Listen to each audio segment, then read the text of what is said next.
À partir de la semaine prochaine, ces distributeurs de billets seront fermés. Nos distributeurs ne distribuent plus de billets, vous êtes priés d'utiliser votre carte bancaire ou vos moyens de paiement sans contact et numérique. Essayez d'utiliser moins d'espèces, il est préférable maintenant de payer par voie numérique ou par carte de crédit. Le paiement en espèces est refusé à ce guichet.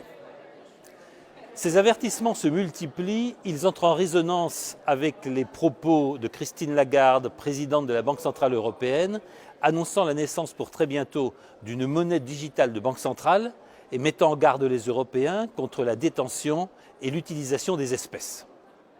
Ce n'est sans doute pas être complotiste que de constater qu'aujourd'hui l'Union européenne suit la voie ouverte par la Chine et par quelques autres pays qui visent à rendre totalement traçable, repérable et personnalisable toute dépense en favorisant les paiements sans contact, en favorisant les paiements par carte bancaire ou les paiements par smartphone et autres, et en bannissant à peu près totalement les paiements par espèces. C'est une menace significative sur nos libertés. Les libertés dans nos sociétés consistent notamment à pouvoir acheter les produits et les services de son choix pour le prix que l'on veut, ou que l'on veuille le faire, sans être indéfiniment traçable et repérable. Mais la fuite devant les espèces pose un autre problème.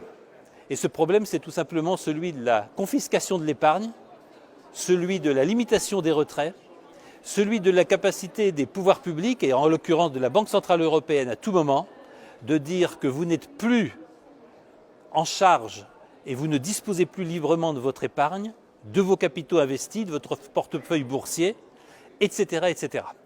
Pourquoi ? Tout simplement parce que la trajectoire manifestement insoutenable des dettes privées et publiques est une épée de Damoclès posée sur les patrimoines financiers.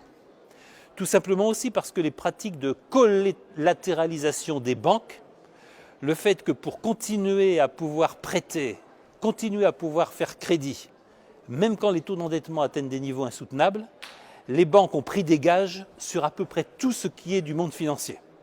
Vous devez savoir que vous n'êtes plus entièrement propriétaire de votre portefeuille d'actions, de votre portefeuille d'obligations, de votre assurance vie, de votre fonds déposé dans votre banque, parce que votre banque les a collatéralisés. Vos avoirs viennent en garantie d'engagements pris par la banque pour d'autres, en d'autres noms, et notamment pour la grande spéculation financière. Tout ceci fait poser une épée de Damoclès sur la propriété et les droits de propriété, sur l'épargne et sur les actifs financiers des Français et des Européens. Nous devons en être conscients. Nous devons être conscients que la libre détention et le libre usage des espèces sont une des conditions majeures de la liberté et du maintien de cette démocratie libérale dont on nous dit qu'elle est un atout exceptionnel de l'Europe et de l'Union européenne. Les signaux d'avertissement se multiplient. Des commerces commencent à refuser les espèces. Des distributeurs ferment, en masse notamment en Belgique. On vient de décider qu'aucun paiement en Europe ne pouvait avoir lieu à plus de 10 000 € en espèces. Et l'on sait bien à l'occasion de différentes affaires judiciaires que tout particulier qui détient plus de 15 000, plus de 20 000 € en espèces à son domicile est manifestement suspect, même si aucune preuve de fraude, de détournement ou de blanchiment ne peut être apportée contre lui. Tous ces faits sont graves et sont préoccupants.